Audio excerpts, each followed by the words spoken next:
Ako nga pala si Jlo, isang movie rider.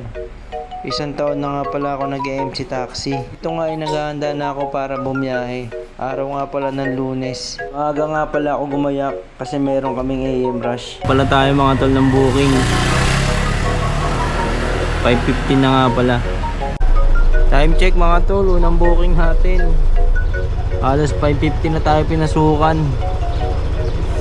Na-pick up ko na nga pala ang aking pasahero. Hindi ko na nakuhanan kasi sobrang dilim sa lugar na yun. Ang lapit nga lang pala ng drop-off ni ma'am. 7 minuto nga lang pala ang biyahe namin. Pumasok na nga palang pangalawang booking. Kaya agad ko nang pinick up si ma'am. Valenzuela to Balintawak Station nga pala ang booking na to. Natatagal ng 20 minutes. Dire-diretso nga lang pala ang biyahe namin mga tol. Kasi maaga pa at wala pang ganong traffic. May pasobra ng tres si ma'am. Yun, pinasukan na naman tayo mga tol. Graming ngalan to. Pangatlong booking.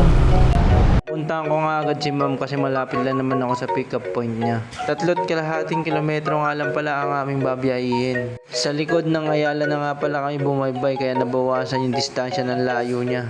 Kulang-kulang 10 minuto nga at nakarating na agad kami ni ma'am sa kanyang destinasyon. Sobra ng 6 pesos si ma'am. Maraming salamat po. May nakuha na nga rin pala tayong agad na booking. Hindi kalayuan sa ating pinag-drop-offan kay ma'am. 4 na booking na nga pala natin to mga tol. Medyo malayo nga rin pala yung babiyahin namin ni sir. Halos 8 kilometro. Halos 25 minutes din pala ang binahin namin ni sir bago kami makadating sa kanyang destinasyon. Cashless nga pala yung mga tol. Kaya wala nang babayaran si sir. Pinasukan na nga pala tayo ng panlimang booking. Let's go. Ito nga pala ang kagandahan kay Moovit. Basta maganda yung area na napunta mo, tuloy-tuloy ang booking. 5 kilometro nga pala ang layo. Sa pagkakataong ito, na-traffic kami ng aking pasahero dahil rush hour na.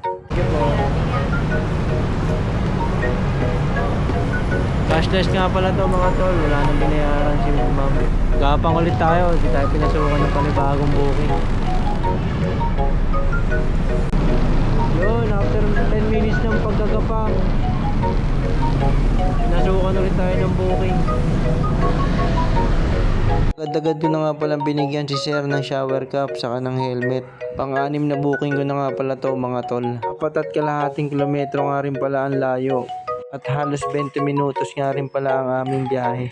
Oo nga pala mga tol, magandang naka-auto accept lalo na pag rush hour. Saka pag maaga pa. Tuloy kasi ang booking nung lalo na sa high demand area. Nakarating na nga pala kami dito sa drop-off ni sir. May tip tayong 24 kay sir. Maraming salamat sir. Nasukan tayo ang booking mga tol. Semi long ride. Medyo malayo nga lang yung pick up pero pwede na to.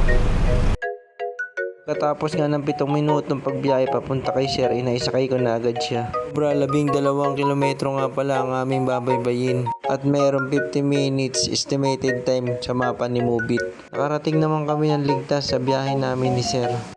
May tip nga pala tayong piso kay sir. Salamat sir. Nasukan nga pala tayo ng booking. Hindi kalayuan dun sa pinagbabaan natin kay sir. Pang-8 booking na nga pala natin to mga tol. May layon 10 kilometro. Halos 40 minutes nga rin pala ang babiyahin namin ayon sa mapa ni Moovit. Nakarating naman agad kami ni ma'am sa kanyang destinasyon. At agad niyang inabot ang kanyang bayad. Sobra si ma'am ng 24 pesos. Salamat ma'am.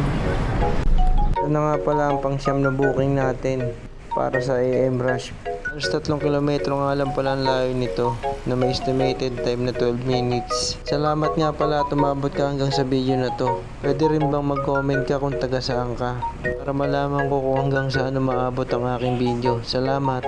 Dito na nga pala kami sa drop-off ni ma'am.